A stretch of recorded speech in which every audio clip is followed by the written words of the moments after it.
Actualmente, bueno, la Junta General de Socios es la autoridad suprema de Financop, o sea, somos nosotros los socios obligados que pusimos el total de la plata para que esta cooperativa, digamos, pudiera seguir funcionando.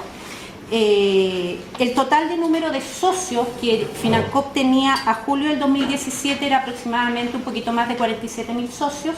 Hoy somos alrededor de 20.000 y fracción, que es la gente que puso, o sea, que pidió créditos y nosotros que pusimos el capital. La administración de la cooperativa está en el fondo al mando del Consejo de Administración, que lo preside don Daniel Albarrán, el vicepresidente don Ernesto Livasic, que todos ustedes ya lo conocen. La señora Nelda Córdoba, Carlos Vlaimich y muchos.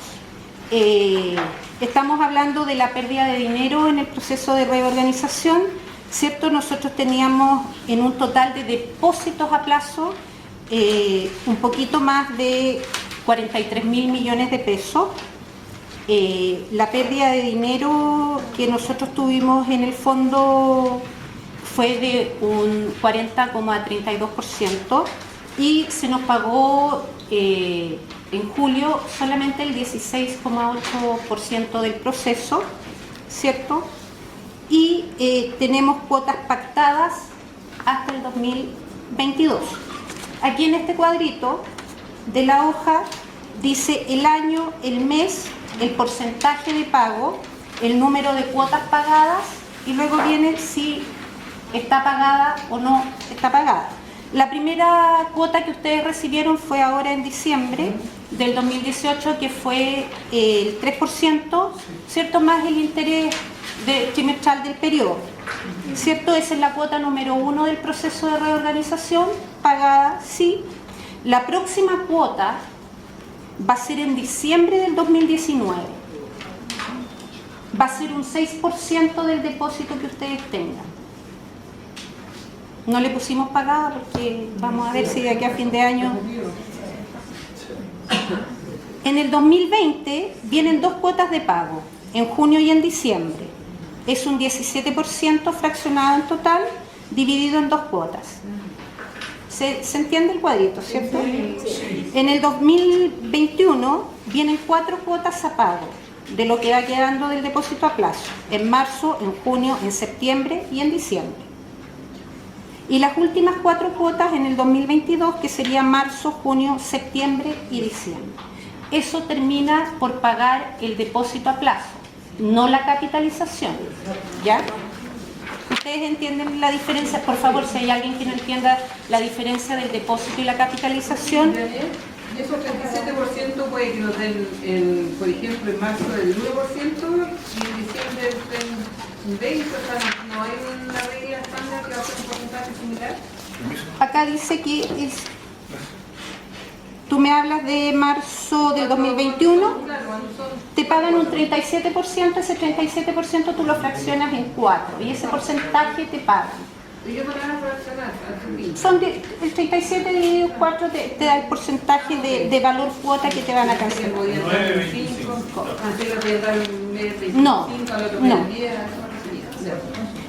La administración de la cooperativa en este minuto está ejercida y está compuesta por 7 miembros titulares, 4 suplentes, que en estricto rigor deberíamos designarla nosotros, la Junta General de Socios.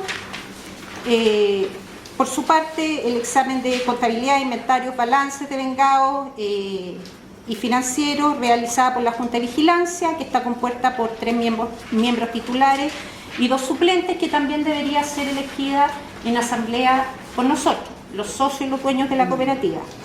El comité de crédito, que es el encargado de pronunciarse sobre las solicitudes de préstamo y otras operaciones de colocación, y esta es designada por el Consejo de Administración.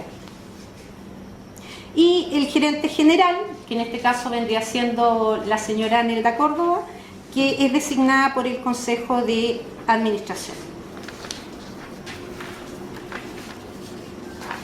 En la última hojita tenemos a los miembros del Consejo de Acreedores, que son socios que fueron votados en el proceso de reorganización, trucho o no, pero en el fondo son los miembros que nos están representando en el comité de acreedores, que en estricto rigor deberían velar, digamos, por los intereses de nuestros depósitos a plazo que nos quedan, que es el señor Patricio Minte, que fue elegido con un 31,2%, don Cristian Mutis con un 15,2%, Rodrigo Peñilillo con un 14,3%, la señora Paola Bugueño con un 13,5% y el señor Sergio Zamudio con un 9,2%. Sergio Zamudio no es acreedor. No, no es acreedor. Él es miembro del comité de acreedores, pero no es acreedor. Los cargos suplentes corresponden a Javier Hernández con un 8,6% y Juan Fernando Galleguillos con un 0,7%. Aquí en la última hojita sale en realidad cómo se conforma en este minuto actual Financop y su consejo de administración.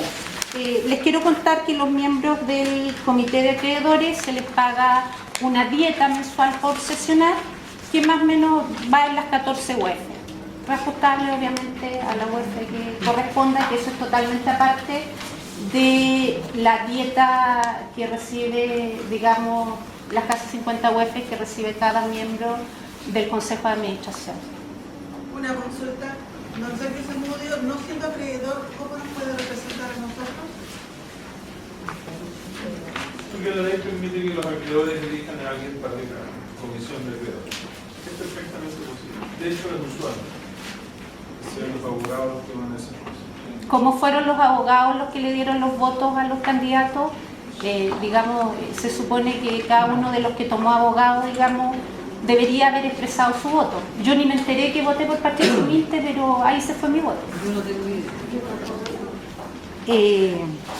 Eso, digamos, por una parte. Antes de darle la palabra a Tomás, les quiero comentar que luego de esta ardua tarea de la pelea de la asamblea del 5 de septiembre, que me imagino más o menos están al tanto, donde logramos cambiar, digamos, los mismos puntos que ellos nos llamaban a modificar, pero en un sentido distinto, y que no se llegó a acuerdo en la firma del acta.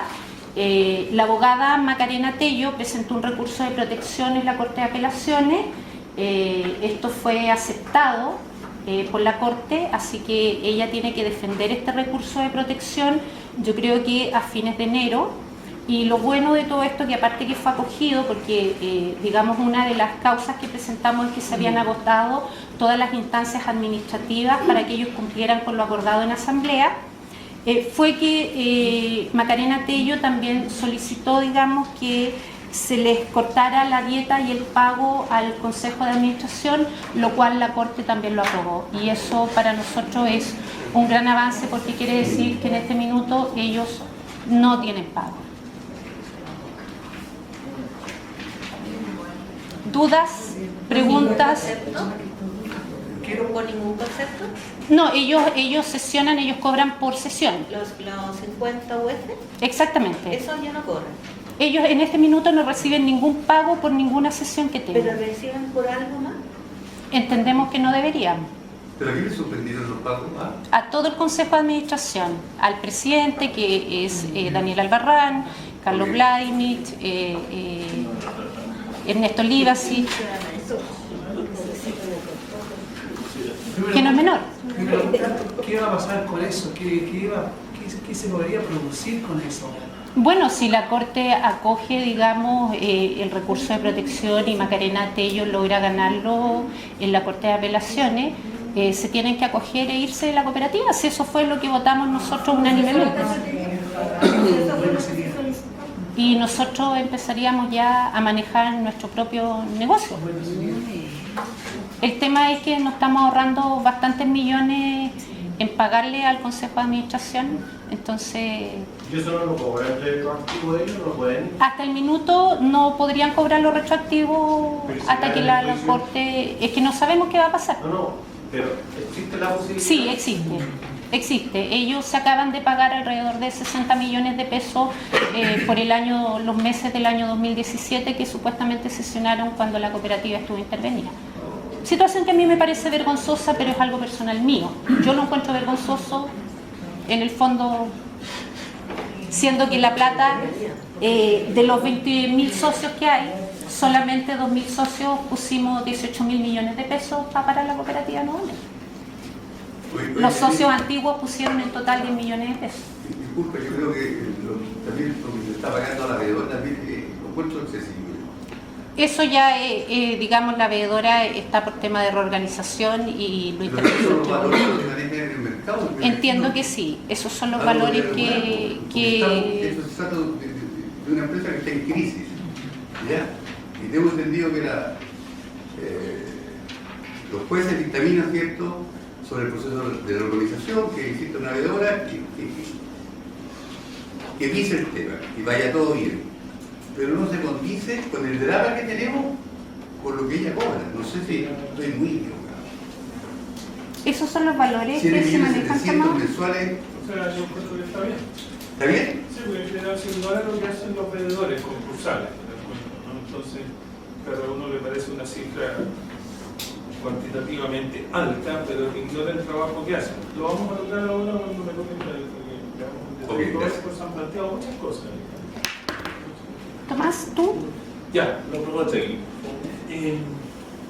Señora Reina Silla. Señora Reina Silla. Pásale, por favor. Acá hay dos más. Nada más, porque tome asiento. Por favor. Una pregunta. Usted nos habló sobre las personas que los socios se habían perdido, ¿cierto? Y ya no eran socios. Ya esos socios tenían capital dentro de Financo. Ese capital, ellos lo perdieron. No, ellos perdieron todo su capital, todo lo que ellos tenían aportado a la cooperativa, independiente del monto, se fue a cero. Al no tener una cuota de capitalización mayor a 100 pesos, pierden su calidad de socio. De hecho, en esta sala hay ahorrantes que eran socios aparte de la cooperativa y tenían capital puesto en la cooperativa. Ese capital lo perdieron y perdieron su calidad de socio, pero entraron como nuevos socios capitalistas porque su depósito a plazo, digamos 40,32% fue, digamos, a las arcas de la cooperativa. Y la última pregunta, cuando en la última reunión te le preguntaste al señor que presidía la ceremonia, ¿en cuánto era su aporte? Y evitó una respuesta y dijo que eran acciones. No, que él no tenía, alguien le dijo primero cuánto era, digamos, las acciones puestas. Él dijo, yo no tengo acciones, son cuotas de capitalización, y efectivamente le preguntamos cuántas. Él se negó a responder porque cada cuota de participación tiene un valor de 100 pesos, o sea, él podría tener... Perdió, porque viene de un régimen Sí, anterior. correcto, él viene de un régimen anterior, perdió su capital y ahora se hizo social. Ahora... Ingresó en el aumento de capital voluntario de enero del año 2000. Correcto. Ingresó... ¿Hay un plumón? ¿Qué tenía? Yo no tengo. ¿Alguien tiene un plumón? Ellos tenían clarito para dónde iban, por eso. Se la arreglaron solos. Oye, el propósito de esta reunión, como lo ha dado a entender Janet, es que entiendan en qué situación están, ¿no?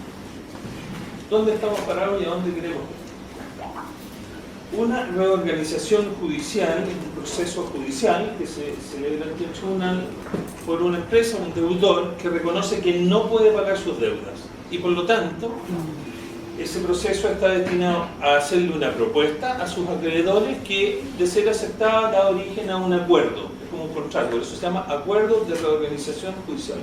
Hay una empresa que dice no puedo pagar, propone una nueva forma de pago y si los acreedores aceptan por las mayorías legales, todas las deudas que existían antes se rigen por el acuerdo. Eso es. Los jueces no deciden en estos procesos.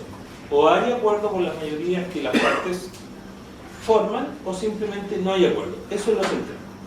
La cooperativa nos dijo en agosto del 2017, cuando fue intervenida, que no tenía ningún problema de pago, no tenía problemas en realidad, que esto era fruto de una maniobra política, de una intervención, no sé qué cosa. Sí. Pocos saben que en marzo del año 2017, perdón, en abril del año 2017, 6 meses antes de ser intervenida, fue al DECOP a decirle que tenían una pérdida de 13.500 millones de pesos. Eso me consta, me lo dijo a mí la subsecretaria de Economía en ese momento, y de hecho me pasó un documento que es un documento aportado. O sea, tenían ya una pérdida de 13.500 millones, pero ellos, por medio de las ejecutivas, que les han hecho cariño a ustedes durante años, haciéndose amigos de ustedes, les resultaron una pérdida que perdió.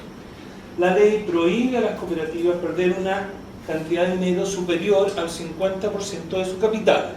La cooperativa Financop tenía un capital de 6.500 millones de pesos y por lo tanto toleraba por la ley una pérdida máxima de 3.200, 3.500. Había perdido más de 4 veces eso. Y para ocultar esa pérdida y seguir captando la confianza de ustedes, los depositantes, falseaba balanza, ¿no es cierto? Se ha ido reconstruyendo la historia, ya sabemos más o menos cómo fue eso, pero esa es la realidad.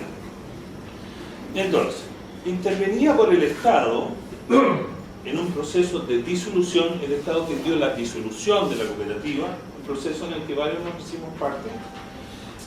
La cooperativa reaccionó iniciando el proceso de reorganización judicial. Como estaba horquillada, dijo ya, me voy a este otro proceso. De esa manera quiso burlar o eludir el efecto propio del juicio de disolución, que era una sentencia que iba a declarar la disolución de la cooperativa. A la disolución de la cooperativa sigue el proceso de liquidación, que consiste básicamente en cobrar la plata, vender los activos y pagarlos a los acreedores, en el orden que establece la ley. ¿Ya? En ese proceso de eludir el juicio de disolución para recogerse al procedimiento de reorganización, el tribunal se lo negó, porque la cooperativa dijo, miren, no tengo ningún problema, pero quiero acogerme a este procedimiento de reorganización. El procedimiento de reorganización, como ya les dije, es para las personas que no pueden pagar sus deudas. Los que lo pueden pagar, la pagan, ¿no? Muy bien. Eso fue fruto de una dura lucha y finalmente la Corte de Apelaciones, algo en que nosotros estuvimos de acuerdo, decretó la reorganización de la empresa. Ahí se produjo un acuerdo perverso, como se acostumbra entre los grandes políticos y todos estos gallos, en que mantuvieron el proceso de disolución con las precautorias que les impedía a ustedes cobrar sus depósitos a la espera del proceso de reorganización judicial. Se mantuvo artificialmente y forzadamente las precautorias que nos impedían cobrar nuestro dinero para facilitar o promover el acuerdo de reorganización. Creo que yo entré en agosto del año 2017 o algo así, por Rodrigo Peñalillo, uno de los acreedores, Teodoro Carrillo, un depositante más. Lo que observamos inmediatamente, una vez ingresado al caso, es que había una suerte de campaña de desinformación, donde les dijeron primero, esto se va a resolver, ustedes no necesitan abogado. Yo hice un esfuerzo enorme, porque tengo mucha experiencia en esto, para inducirlos a que contrataran a un abogado y se hicieran parte del proceso, diciéndoles que si no adquirían el derecho a voto en un periodo muy cortito que hay, no lo iban a adquirir jamás. A muchos les consta que hacía reuniones 3 veces a la oficina, a la semana en mi oficina, reuniones agotadoras, no para captar clientes, porque yo solo tengo capacidades limitadas, sino que para que los afectados no quedaran fuera del juego. De los 2.200 acreedores se hicieron parte 900. Eso significa que más de 1.300 personas le creyeron el cuento a las mismas ejecutivas de la cooperativa que les han metido el dedo en la boca desde hace muchos años. En paralelo, porque los procesos son públicos, por lo tanto uno ve los escritos que se van presentando, levantaron la figura de Macarena Venegas, una señora que se dedica al derecho a familia, que no tiene idea de organizaciones, pero que era una figura para aglutinar personas que le dieran poder. Ella, más un grupo de Valparaíso, del cual fue abogado un señor de apellido Guayquimilla, lo que hicieron es básicamente desinformar a las personas para que votaran favorablemente la propuesta que iba a hacer Financop. Hoy día tenemos mucho más información, ¿cierto? Sabemos que Carlos Parral, interventor, fue compañero en la escuela de Ciro Gombara, de un ministro del Tribunal Constitucional, que conocen a la Macarena Venegas hace rato y la meten en todos estos casos para aglutinar clientes, etcétera, etcétera. Sabemos que Financop llamó a los primeros 3 acreedores para que nombrara a Carlos Parada como interventor, sumamente ingenuo. Ellos todavía le creían al Barran, votaron por Carlos Parada, que es alguien esencialmente deshonesto, tiene una incompetencia además total, que hace pésimo su pega, y que agarró una buena tajada en la pasada. A él se le pagaron 60 millones de pesos por 2 meses de trabajo súper mal hecho. Ya.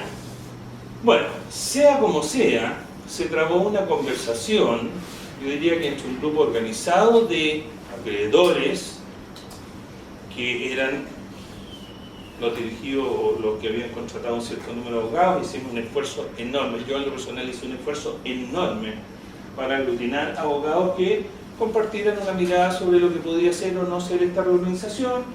Estaba ahí Rodolfo Celiani, que es abogado de la cooperativa Mantelcop, estuvo Macarena Tello, estuvo Paula Bugueño, que también tenía un montón de clientes, a la que le dieron duro, cuando se dieron cuenta que ella tenía muchos clientes, le empezaron a desacreditar de una manera impresionante, a mí también, por supuesto. 4 o 5 abogados más de Concepción, que no ubico ahora, un abogado de La Serena, logramos armar un grupo de 15 abogados que actuaban más o menos con consistencia. Se hicieron parte 81 abogados en la causa. Había solamente 2 abogados que diría yo que tenían experiencia en reorganizaciones, Sergio Zamudio y yo, por el lado de los acreedores. Entonces lo que nos enfrentábamos es una gran cantidad de abogados que no tenían experiencia y que por lo tanto imagino que no eran capaces de asesorar adecuadamente a sus clientes. Se presentó una primera propuesta, recuerdan ustedes que fue votada desfavorablemente, no obtuvo la mayoría necesaria. Sabemos hoy día que en esa junta doña Macarena Venegas le falseó el voto a un montón de clientes, aproximadamente 50 clientes. Hay una querella de prevaricación en su contra que va a producir frutos en algún momento más. Esto nos dio señales hasta dónde ellos eran capaces de llegar. Para hacer memoria, las votaciones de la Junta nunca se hacen públicas. Yo la conseguí, la levanté para que pudieran ver cada uno de las personas que habían contratado abogados cómo habían votado sus abogados, ¿no es cierto? Un control mínimo de la transparencia. Y ahí empezaron a aparecer los reclamos. La gran disputa que se tuvo con Financop en las conversaciones previas, por supuesto que yo hablé con Albarrán y Sejes muchas veces, era sobre la estructura de la organización. Una capitalización del 40% hacía, en realidad como fue finalmente, o de un monto superior al principio, que el esfuerzo de salvataje de la compañía recayera solamente en los acreedores y no en los 50.000 dueños. Ellos idearon una estructura donde los dueños de la cooperativa ponían 0 pesos, donde los no dueños ponían toda la plata y donde los que estaban mandando seguían mandando. Una cosa bastante absurda. Uno le pregunta a cualquier hombre de negocio si aceptaría salvar una empresa que hubiera... Bueno, no importa, ya, pero así fue planteado. Entonces, el problema era la capitalización y mucho me consta, los abogados no le dijeron a sus clientes cuál es el régimen de capitalización en la cooperativa. Si yo voy y compro capital del Banco de Chile, el capital se representa en acciones, yo vendo las acciones y recupero mi plata, ¿no es cierto? Todo el día se compran y venden millones de eso. En las cooperativas, los aportes de capital tienen un nombre que se llama cuotas de participación. Son como las acciones, pero tienen restricciones. 28. Cuando dije esto en una reunión de mi oficina, los hijos de don Ismael, que están ahí, que lo acompañan, que andan con muletas, dijeron, bueno, las cuotas son heredables. Entonces empezamos a hablar de herencia, porque en realidad los tiempos que tiene esta reglamentación es para hablar de herencia. Con usted también, hemos hablado con muchos ya han escuchado esta explicación. Entonces, ya. Entonces, el problema de la capitalización, las capitalizaciones son iguales, ¿no? Eso es un proceso normal. El problema que tenía la capitalización en Financop es la imposibilidad de quienes ponían capital de recuperarlo en un plazo sensato. En un plazo sensato. Un plazo acorde a las condiciones de los acreedores. También nos dimos cuenta que el perfil de depositantes de Financop, que era algo que ellos estimulaban publicitariamente, lo dicen todos los folletos, estaba orientado más bien a personas mayores. No eran depositantes de 20 años, de 25 años. No, eran más bien mayores, depositantes en familia, estimulaban eso, ¿no es cierto? La publicidad que dice, mire, toda la familia nuestra invierte aquí. Entonces capturaron a familia, normalmente liderada por personas mayores. Bien, entonces esa fórmula era mala. También ignoraban ustedes, no sé, pero se los digo ahora, que las empresas durante el periodo de reorganización tienen prohibición de repartir utilidades. Cuando les contaba el cuento a ustedes, el Barral les decía, la plata que van a meter en capitalización la van a recuperar con las utilidades que va a producir la cooperativa. Sí lo dijo, ¿no es cierto?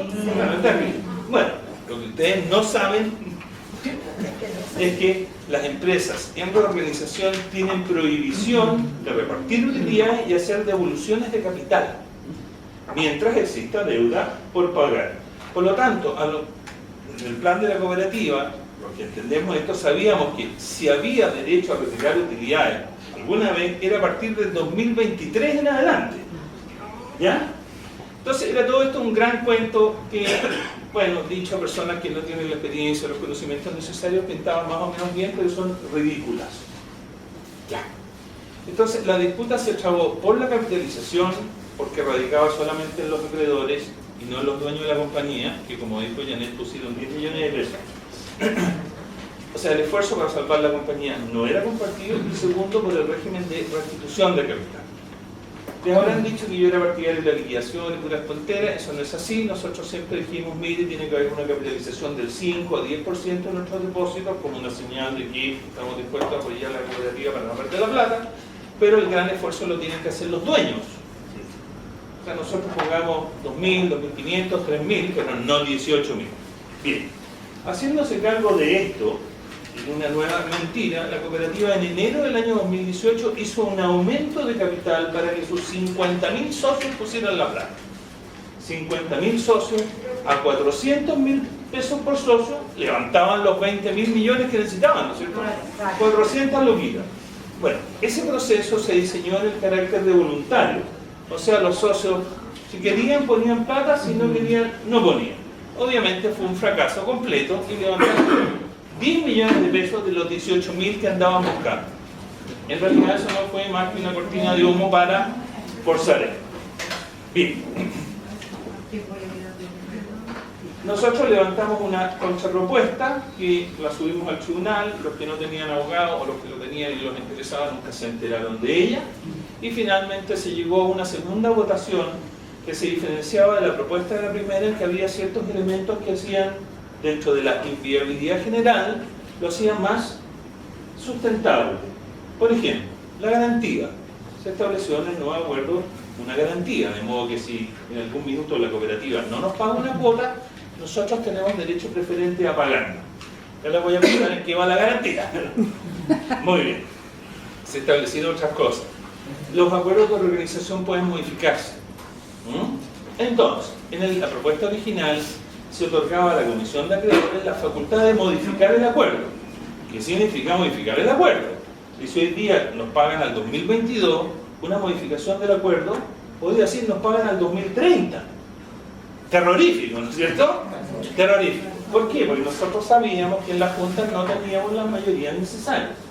¿Qué logramos? Con un par de triquiñuelas, logramos que la Comisión de Acreedores no tuviera la facultad de modificar el acuerdo de reorganización, sino que fuera la Junta de Acreedores, no este grupo de 5, sino que los 900 votantes, los que tuvieran la facultad de modificarlo, por una parte. Y segundo, que ningún acuerdo de la Comisión de Acreedores se pudiera tomar por un número de votos inferior a 4/5.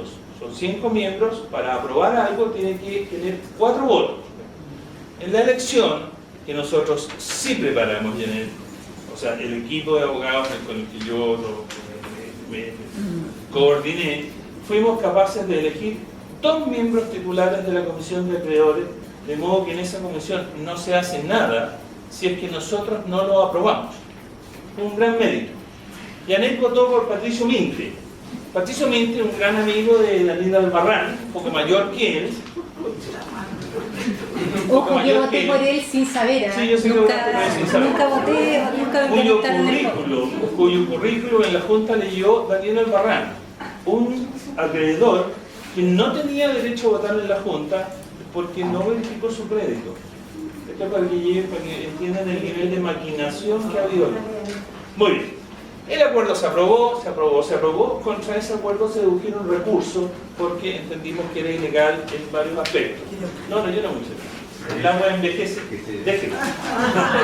Bueno, nosotros dedujimos recursos porque la ley permite plantear recursos. Dijimos que ese acuerdo era ilegal porque infringía la ley de cooperativas, que establece que el ingreso y la salida de una cooperativa es voluntaria. De modo que quienes votamos contra el acuerdo y quienes no se hicieron parte del proceso de reorganización no habían manifestado su voluntad de ingresar. Es ilegal por eso. fuimos socios forzados. En las cooperativas está prohibido el ingreso forzado. De hecho, incluso cuando uno hereda cuotas, se muere mi papá que es socio y me llegan las cuotas, la cooperativa me tiene que preguntar a mí si quiero o no ser socio.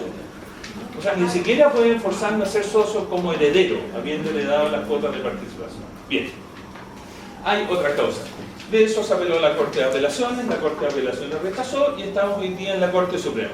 Para que tengan una idea, de los 81 abogados que había ahí, solamente 7 dedujeron recursos a la Corte de Apelaciones de Santiago. De los 7 que recurrimos, alegaron 4. Y de los 7 que llegamos a la Corte de Apelaciones, habemos solamente 3 en la Corte Suprema. Con esto quiero decirles lo siguiente. Todos me escucharon los que fueran a mi oficina. Estas son batallas de larguísimo aliento. De larguísimo aliento.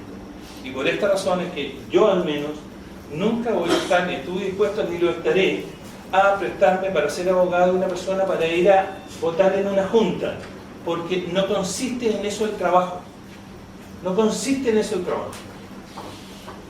Yo les dije que esto va a durar entre 5 y 10 años. Esto es un caso que me jubila, tengo 57, estoy a 8. Seguramente me voy a ir. Digamos, voy a dejar de ejercer la abogacía cuando este caso esté más o menos terminando. Todas las personas que fueron seducidas por dificultades económicas, por las razones que sean, a contratar abogados que les prestaban el servicio para ir a votar, eso es absolutamente inútil.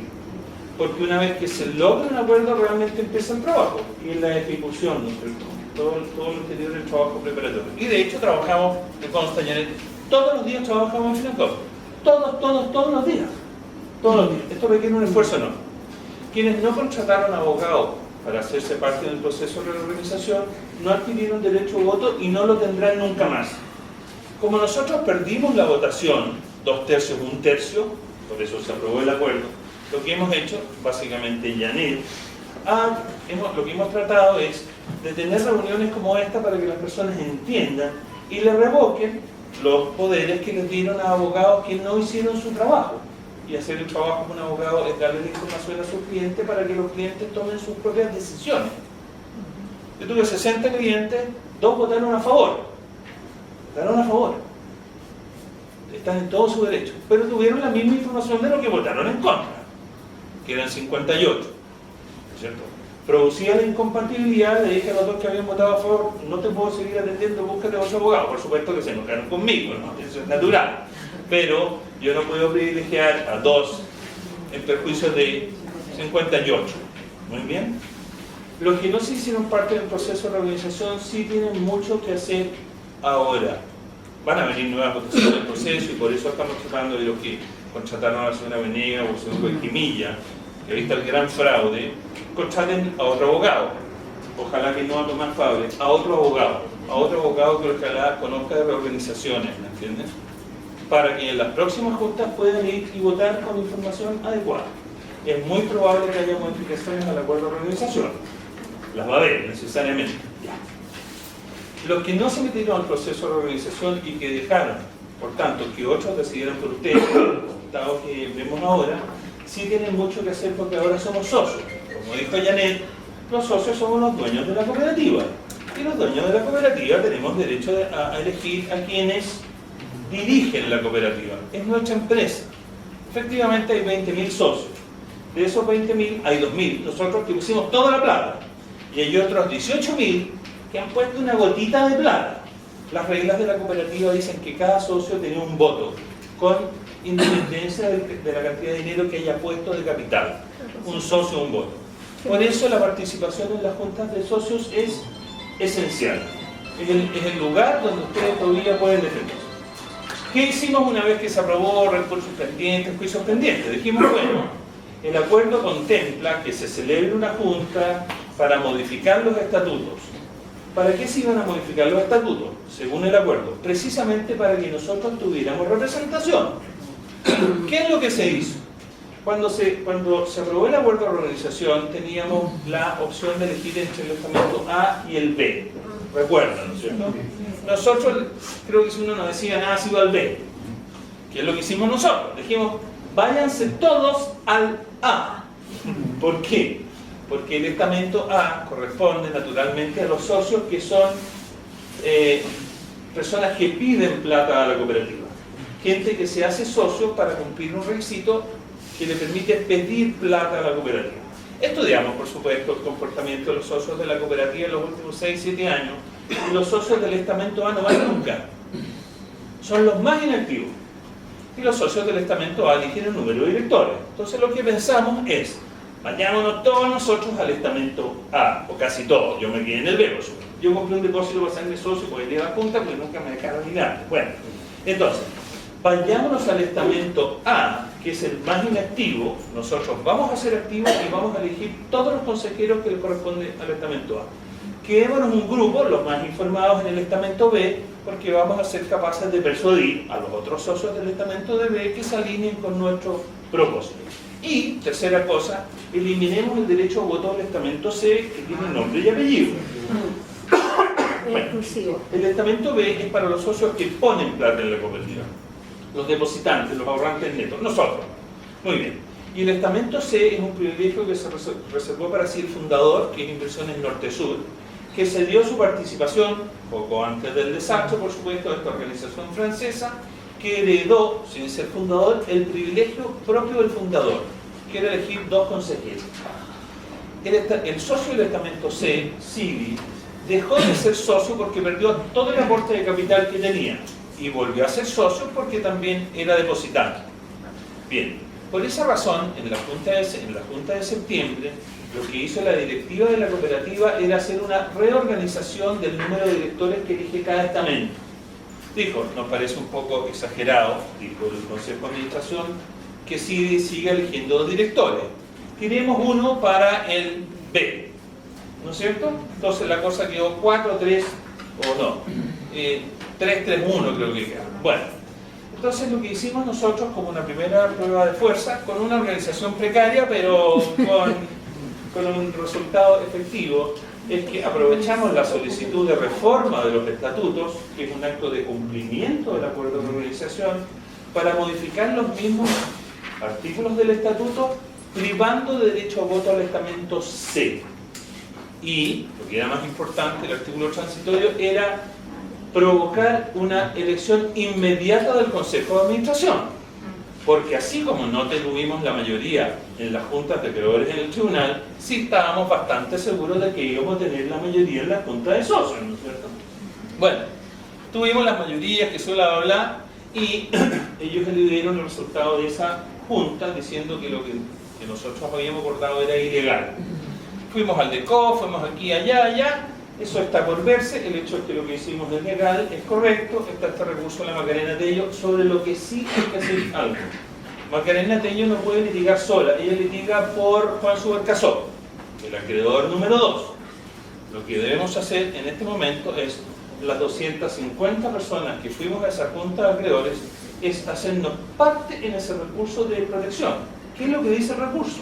Que el Consejo de Administración hizo una propuesta de reforma de estatutos, y como lo que acordó la Junta Soberana no le gustó, simplemente se dieron maña para no ejecutar lo acordado.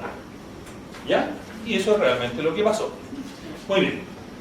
Entonces, si tenemos algo concreto que hacer ahora, tenemos que hacernos parte en ese recurso de protección. Todos los que fueron a la Junta y que están en la lista de asistentes de esa Junta, tienen el derecho de ir a ese proceso y decirle a la Corte que efectivamente ustedes votaron una cosa y que el Consejo de Administración se dictó el traste con lo que decidimos nosotros. Bien, el 15 tenemos una reunión con el DECO para pedirle que emita un informe que diga que lo votado por la Junta, favorable a la reforma de estatutos que puse yo en votación en la Asamblea, que eso es válido y tiene que ejecutarse. Bien, esperamos con eso, con la vía de recurso de protección de Macarena Tello, provocar, que eso es lo que pide el recurso, provocar que se celebre la Junta de Socios llamada a elegir la totalidad de los miembros del Consejo. Bien, ahora, ¿por qué queremos controlar el Consejo? Ninguno de mis clientes quería comprar una cooperativa, todos tenían su ahorro y dedicarlo a otras cosas. Muy bien. Queremos tener a lo menos la mayoría del Consejo de la cooperativa para desde ahí modificar nuestro acuerdo de reorganización. ¿Lo entienden? El acuerdo viene impuesto por ciertos señores. Si nosotros logramos el control del Consejo de Administración, nosotros, consejos de administración, vamos a proponernos a nosotros, acreedores, ¿no es cierto?, una modificación del acuerdo. ¿Y en qué consiste la modificación que estamos pensando? En una reducción del capital para devolverles a ustedes lo que aportaron. Esto es lo importante. No queremos dirigir una compañía ni nada, de hecho no tenemos las competencias, los conocimientos, sería un cacho para nosotros meternos en un negocio de banco. Queremos dirigir el negocio de banco por un momento para, acto seguido, modificar el acuerdo de reorganización en una nueva junta de acreedores donde van a tener votos solamente los 900 que lo tuvieron, lo tendrán para siempre. Detrás de eso andamos. Por supuesto que esto yo lo he explicitado, yo se lo digo al final a Albarrán. Le digo, tu acuerdo no gusta porque es demasiado severo para nosotros. Es demasiado severo, demasiado lesivo. Lesivo. Entonces, achiquemos. Y de hecho, antes de que se votara el acuerdo, siempre le dije al Albarrán, o sea, ustedes, el problema que tiene esto es que ustedes quieren volver jugando con la cooperativa en primera división. Una empresa que quebró, tiene que pasar a tercera división, jugar en el pochero, demostrar que es buena, pasar a segunda y a primera. Pero estos gallos que son grandiosos, querían superar este problema jugando a lo grande. Les recuerdo que Financop es todavía la cooperativa más grande de las no fiscalizadas por la Superintendencia de Bancos. Entonces ellos querían mantener este sitial. Orgullo empresarial, sinvergüenzura, no tengo idea, da lo mismo, el hecho es que eso es así. Entonces, existe la posibilidad de modificar el acuerdo a propuesta de Financop, pero para que Financop formule esa propuesta, nosotros tenemos que controlar el órgano de administración, que es el Consejo, que es quien acuerda la propuesta de modificación. Ese es el objetivo. No es nada un gusto. Todos dicen, oye, el Tomás Fabra quiere ser director, quiere ser dueño de la cooperativa. Es una cantidad de tonterías ya. A mí me da una risa fenomenal. Queremos tener el control del Consejo para modificar el acuerdo de modo que sea menos lesivo a nuestros intereses, de llevarlo a lo que fue nuestra idea original. Por supuesto que no le podemos sacar todo el capital, pero sí podemos reducirlo a lo menos a la mitad. Y eso significa recuperar ahora nuestra plata. Recuperar la plata ahora significa que la compañía no va a poder prestar tanta plata, que va a ser más chiquitita, hermano, ¿cierto? Va a ser negocio barro, no va a ser el megamercado. Va a ser negocio barro. Bueno. Y si es bueno y lo hace bien, seguirá creciendo y recuperaremos nuestra plata. ¿Ya? En eso está. En paralelo hay muchos procesos judiciales. La querella criminal que interpuso Carlos Gajardo bajo el grupo que aglutinó Janet. Sí. Otra querella por estafa que pusimos nosotros, que está a cargo de Pepe Garrao, un buen penalista a quien conoce Janet y que por supuesto conoce a Gajardo, el otro señor. No Tenemos... era bueno. ¿Ah? El otro abogado no era bueno. No eran buenos, eso no eran buenos. Tenemos también nosotros... Ya, no importa. Déjeme para contarle primero el paneo y después puedo revisar qué hacemos. Hay una segunda querella criminal contra la subsecretaria de Economía, la Natalia Bergentili, la ex jefa del DECOP, la señora Natalia León, y contra Solan Ostoich, que era asesor o jefe de no sé qué cosas, que fueron los que maquinaron con el Consejo de Defensa del Estado una manera de llevar las cosas para que se aprobara el acuerdo de reorganización. Esos son los grandes ideólogos de la precautoria que les impidió recuperar su plata. Sigue caminando. Y existe una tercera querella, bueno, contra la señora Macarena Venegas, de personas a las cuales ella le violó el voto. Eso sigue avanzando. Las cosas avanzan lento, pero avanzan. El objetivo de las querellas finales, lo sabe Janet, lo sé yo, lo sabemos en general todos a los quienes nos han explicado, es un medio para obtener información para interponer demandas civiles. En mi experiencia, por las querellas criminales nunca se recupera una cantidad importante de plata. Como un ejemplo, en el caso de la Polar, 1 millón de víctimas. 1 millón de víctimas. No sé cuántos cientos, miles de millones de pesos. Una reorganización a 100 años, ¿no? Ojo. Para que no se espante. Es la más larga de la historia de Chile. La Polar celebró un acuerdo de reorganización con sus acreedores en que el plazo de pago es 100 años. ¿Sí, Pero irán van. Yo estaba en esa junta. Yo me reía porque decía al gerente laboral, le decía, ni tus nietos van a ver resultados, y se trataba exactamente de eso, de que las personas que tomaron esas decisiones no van a ser responsables de los resultados porque los resultados no los van a ver nadie en vida. ¿Ya? Bueno, es para que tengan referencia. ¿Ya? Muy bien. Entonces, estas querellas cuyo objeto es procurarnos información para demandar civilmente. ¿Qué se puede demandar civilmente? Nosotros hemos sido engañados por la cooperativa, hemos sido engañados por los directivos de la cooperativa y ese engaño ha sido posible solamente por el actuar negligente de los fiscalizadores que son funcionarios públicos. Ustedes han escuchado mucho de esto, ¿no? Pero se lo repito para que no se hagan falsas ilusiones. Porque uno demanda al Estado de Chile, al Estado de Chile lo defiende el Consejo de Defensa del Estado, que es el grupo de abogados del Estado. Defienden básicamente la administración centralizada. Muy bien. Litigar contra el Estado de Chile es largo, es duro, pero tiene la ventaja del fisco que si uno gana no se arranca. El fisco siempre tiene plata para pagar. Si yo demando a don Juan Pérez, puede que le gane el juicio y no cobre porque don Juan Pérez no tiene plata. Muy bien. Yo no sé de todos los que han promovido las acciones contra el Estado, quién ha tenido un juicio con el Estado y quién le ha ganado un juicio al Estado. Pues se provoca también una especie de delirio, ¿no? De hecho, el grupo de Valparaíso dijo, miren, ya tenemos un abogado a la demanda contra el Estado. Yo he litigado contra el Estado y le he ganado al Estado. Son juicios que demoran 7 años. Ya, es un tiempo largo. ¿Por qué no hemos demandado todavía al Estado? Porque no tenemos toda la información necesaria para presentar una buena demanda contra el Estado. ¿Ya? Entonces, paciencia. Las querellas criminales están produciendo información. Cuando consideremos que tenemos la información crítica mínima, vamos a demandar al Estado. Por supuesto que tienen que contratar abogados y por supuesto que tienen que pagarles a sus abogados. Es normal. Si yo estoy enfermo y tengo que ir al doctor, pucha, voy al consultorio, al ritmo del consultorio, o puedo ir a un médico particular, ¿cierto?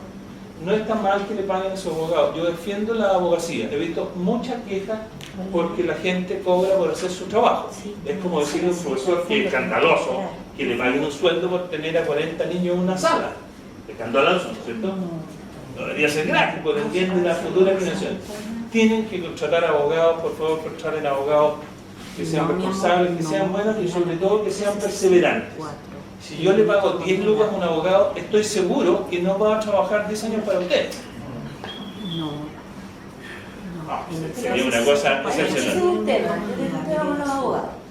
No, es que no es los abogados. Yo podría decir, mire, tengo un tema con la especie humana. De hecho, me he transformado en mi santo. No, pero estamos aquí hablando de los abogados. Es que los abogados es muy extraño. Yo conecté a Macarena de Viera pensando que era una buena abogada. Claro. ¿Yo? No la conocíamos. Por supuesto. La tele, toda una franja. La tele, exactamente la tele. Como si la buena abogacía se midiera en la tele. Como si al buen doctor usted lo apreciara en el programa de farándula. Pero resulta que tú recién hablaste que habían 81 abogados representando. De los 80 ya me quedan cuántos. ¿Cuántos? 7. No. Yo diría que digamos 3 o 4. 3 o 4. Rodolfo Celiani, que defiende a un cliente. Macarena Tello, que defiende a un cliente. Paula Bogueño, que defiende a 60, 70, 80, no tengo idea. Y yo que defiendo a, creo que 50, porque varios se fueron por la remisión de deuda. Eso es lo que queda. Eso es lo que queda. Son los pocos abogados que están dispuestos a trabajar por 5, 10, 15, 20. ¿Son 4 abogados los que podían realmente representarme? Mire, pues después hablamos cómo exigirle el comportamiento adecuado a un abogado, cómo uno se da cuenta que sí o que no. Hoy día los procesos son públicos, cualquiera se puede meter en internet, cualquiera sabe lo que los abogados dicen, hacen o no hacen. No sé, no sé si alguien contrató a Guayquimilla. ¿A alguien le llamó la atención que Guayquimilla, para ser parte de una persona, presentara 1, 2, 3, 4 escritos? ¿A nadie le llamó la atención que el tribunal retara al señor Guayquimilla diciéndole por favor presente los escritos que me tiene hasta la tusa presentando? Es que nosotros somos ignorantes en esa parte. Si no sabe leer, tiene justificación, porque nosotros miramos todos los días el proceso, miramos todos los días las presentaciones y todo. De hecho, a muchas personas que no querían contratar abogados por A, B o C, les regalábamos los escritos. Sin llegar y copiar. Llegar, copiar y presentar por internet. O sea, ya ni siquiera hoy día hay que ir al tribunal. Llegar, escanear y presentar. Ya, bueno. Sea como sea, Lo que viene por delante es la preparación de acciones civiles para ver si somos capaces de recuperar en el largo plazo, por cierto, parte del dinero, y la toma de control de la cooperativa para modificar el acuerdo de reorganización y eventualmente para vender la cooperativa. Ya. ¿Sabe? Yo me preocupé mucho en el Ministerio de Economía, fui como 5 años a ver cómo estaba cómo estaba Financo. ¿Está bien? Está bien. Una vez nomás me llegó carta a domicilio y la última vez, que fue el año 17, también tengo el escrito donde lo presenté, pero nunca me llegó respuesta. Y lo tengo firmadito por el Ministerio. La excusa que da el Ministerio, y lo dijo en la Comisión investigadora, es que tienen 20 fiscalizadores para no sé cuántos miles de organizaciones, no sé qué. Bueno, sí, ya, mira, excusa para la negligencia siempre existe. Ahora, Financop no es la única empresa que ha estafado. La Polar estafó, Inverlink estafó, el señor Chang estafó, el señor, ¿cómo se llama el pelado? Que era muy simpático.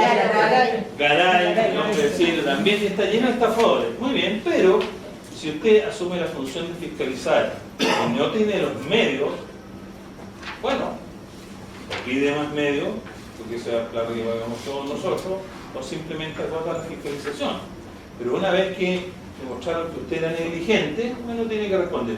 Detrás de eso andamos. Pero no basta con una descripción tan somera como la que hace usted. No basta con decir, mire, fui 2 veces, 10 veces al de COVID, no me contestaron la carta. Es mucho más complejo que eso. La fiscalización de una organización crediticia es mucho más compleja. Son miles de pasos, son miles de controles, son muchas cosas. De hecho, cuando la cooperativa cayó en default, cuando la autoridad supo en abril del año 2017 que le representaban una pérdida de 13.500 millones de pesos, lo que debió haber hecho el DECOP es forzar la celebración de una junta donde los socios decidieran o capitalizar o disolver la cooperativa. Si esto hubiera pasado en marzo o en abril del 2017, muchos de ustedes no habrían seguido poniendo plata. Bien. Eso es lo que decía la ley.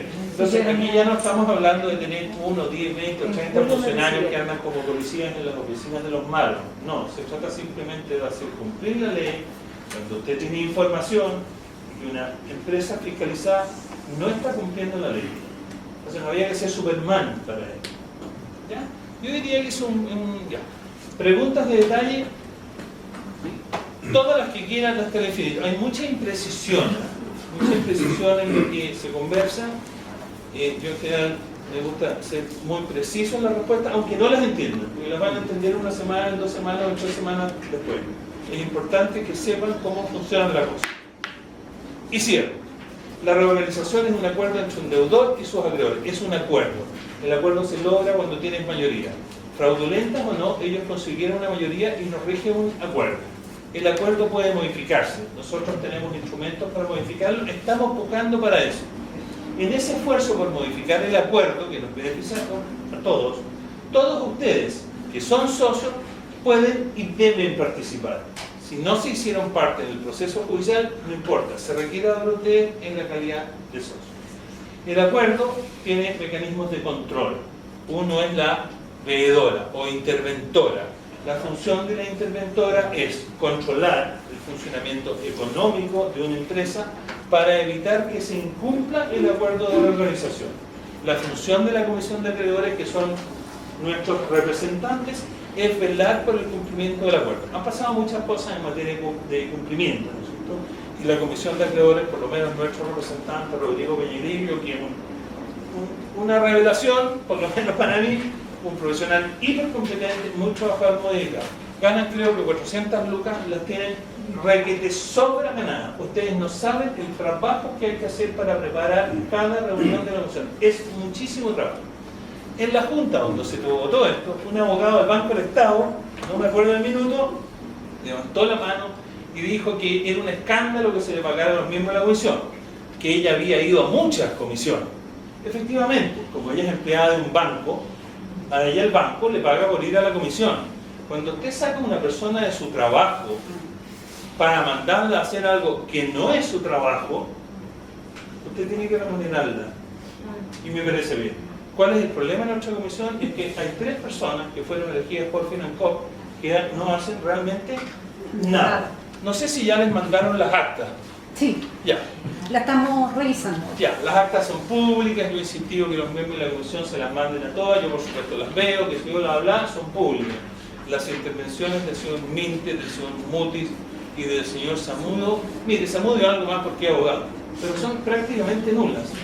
Esas personas estaban ahí simplemente para tocar la música que quería la cooperativa. Y se han producido muchos conflictos. En todos los conflictos están de parte nuestra, Peñaidillo y Bugueño, y de parte de FINANCOP, los 3 que tienen ahí. Ya. Yo creo que el poder a la señora Venegas y al señor Guayquimilla. Si ustedes les revocan el poder, aunque no tengan otro abogado, ellos pierden el poder de voto. No pueden votar, ¿me entienden? ¿No? Ya. No pueden votar. Pero preparamos un equipo para que lo defienda, para que no se tan solo.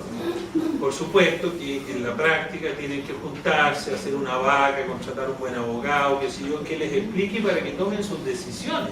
Es que vamos a caer lo mismo, las mismas personas acá, No. cualquiera se va a caer lo mismo. No, es que ya, si no aprendieron con esta, ya... Pero que conocimiento de abogado no vamos a tener. Ya, no sé, se buscará abogados, si siempre hay abogados buenos y todo. Ya, pero tienen que preguntarle a los abogados si tienen experiencia en organizaciones, que le digan, ¿en cuántos de estos procesos estuviste? ¿Qué hiciste? ¿Qué pasó? ¿Qué bla, bla, bla, bla? Si uno va a un doctor y le dice, mire, me tengo que operar el hígado. ¿Usted es cirujano o es pediatra? Son como cosas... Yo no les reprocho esto. Ustedes fueron víctimas de una manipulación bien hecha en la que participaban las ejecutivas, en que ustedes confiaron por mucho tiempo, les dijeron que no contrataran abogados, creyeron que nadie quiere creer que perdió la plata, después le dijeron contraten a esta belleza de la tele, que es muy buena, ya, perfecto, en eso consiste el engaño. No es un reproche que le hago por el engaño que fueron víctimas, sino que ya es momento de reaccionar, pero durante el proceso tuvieron muchas señales para reaccionar, muchas señales para reaccionar, ¿no? Bueno, eso es lo que pasó. Para adelante, el trabajo de los abogados en la reorganización misma no es tan intenso, se va a producir más en su calidad de socio. Y ahí no le sirven los abogados, porque a las juntas de socios no se podía ir representado. O van ustedes o no va nadie. De hecho, yo traté de entrar a 2 juntas, no era socio, no me dejaron entrar. Por supuesto que entraban 2 ejes, que tampoco eran socios, pero eran invitados. Invitados. Ya, bueno, nos ponían un par de guardaespaldas. No ponían un par de guardaespaldas. Bueno, tú sabes, claro. Ya. Una consulta de aquí en adelante, fechas importantes, hitos. Ya, yo diría que lo que viene es lo siguiente.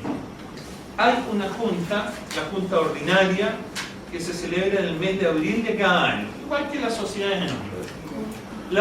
Las materias propias de esa junta son pronunciarse sobre los estados financieros, sobre el informe que va a presentar la Comisión Revisora de Cuentas, y va a haber renovaciones parciales del Consejo de Administración, ¿ya?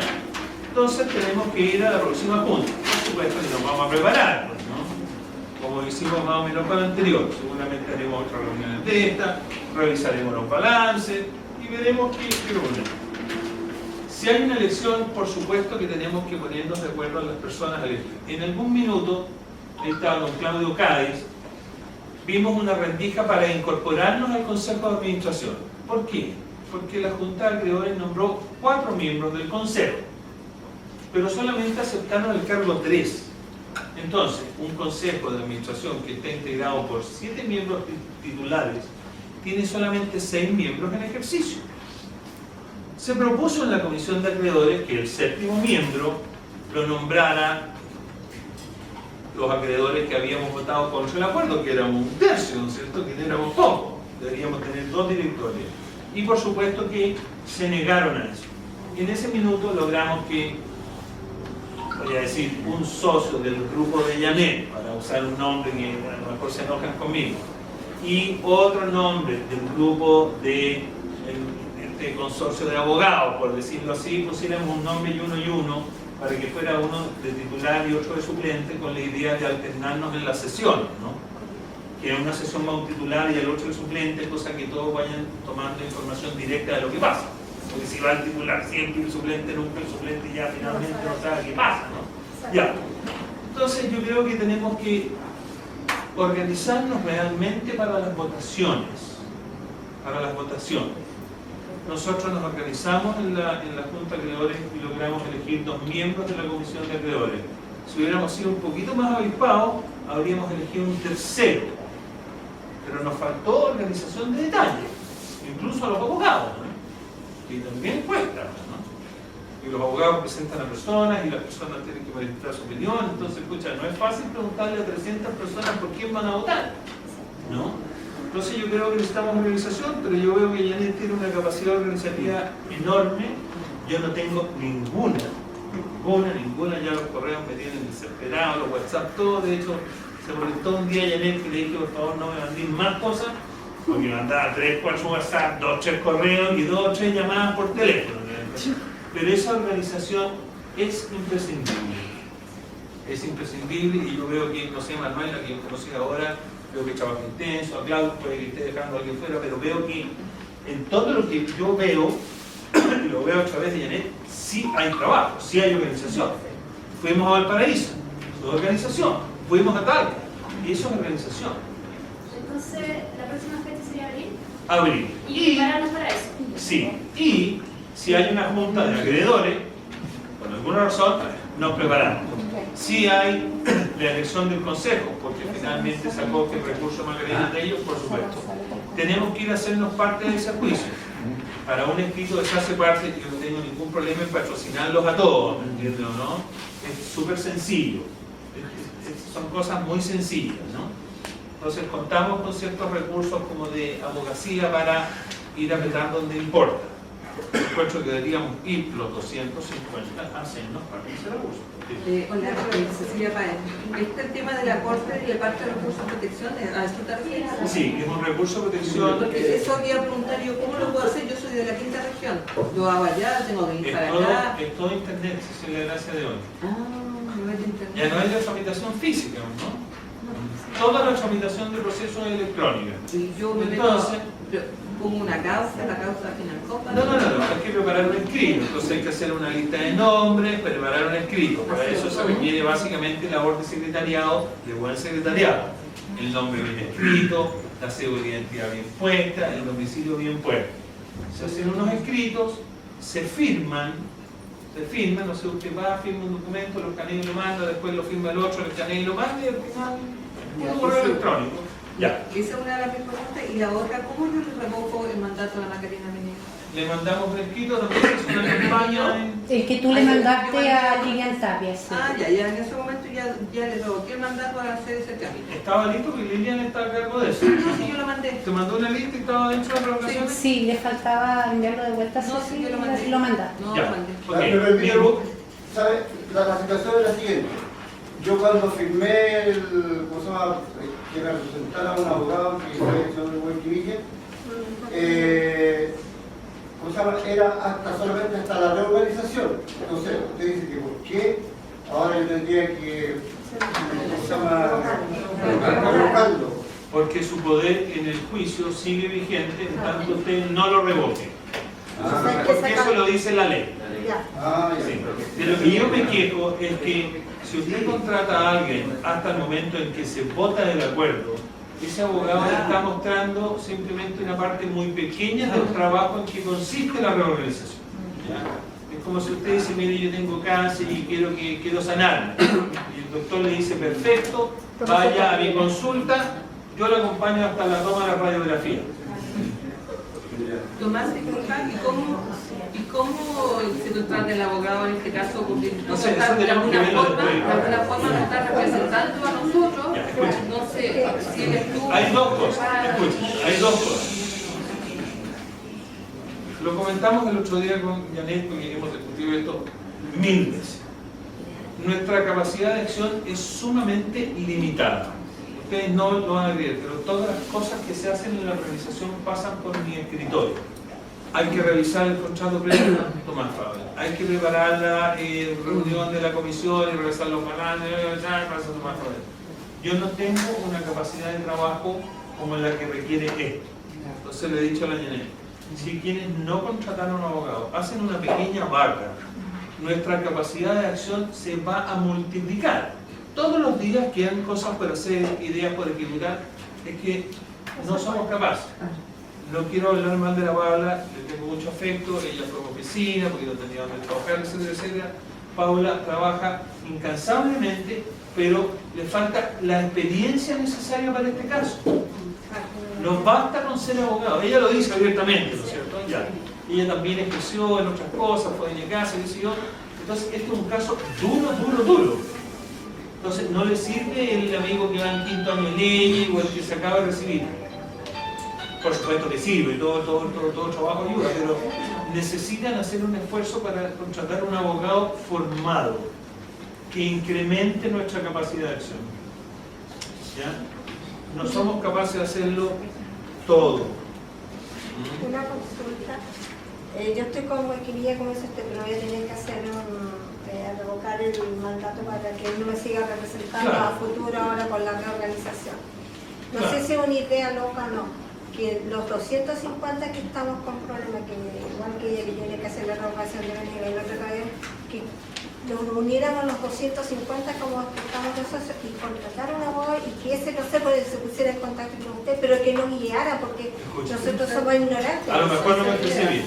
Claro. Para lo que queda hacer en las juntas de acreedores, eso es mínimo. Yo le dije a Janet que yo no tengo ningún problema de representarlo juntas, no es ese el problema. Esa pega está prácticamente hecha. Lo que queda es básicamente concurrir a votar y contar con alguien que les explique. Ese trabajo lo puedo hacer yo, lo hago para las 50 personas que represento. Por eso estoy aquí, ¿cierto? Ya, muy bien. Pero lo que necesitan ustedes es un abogado, no para eso ya tienen mi nombre y habrá uno más que van a prestar el nombre, no hay problema con eso. Eso no es el trabajo. Lo que necesitamos es el trabajo para hacerle frente a todo lo que viene. Y todo lo que viene son muchas cosas. ¿Cómo podemos hacer partícipes de Ya no sé, un porque una cuota? el grupo de Valparaíso quedó Claro. organizarse, porque contratar un abogado, los de Valparaíso tienen que tener un abogado a Valparaíso, que no van a viajar No van a 120 viajar, kilómetros para tener una reunión de 1 hora, eso no es así. Entonces, lo que le hemos sugerido a la gente de la ciudad, donde hay un número crítico de ahorrantes, es que se junten y conversen. Y lo único que he pedido es que, cuando ya tengan visto 2 o 3, que me permitan entrevistarme con esos abogados para saber si realmente tienen las competencias necesarias. Exactamente. Eso es todo. Porque ustedes encontrarán el cuento, pero a mí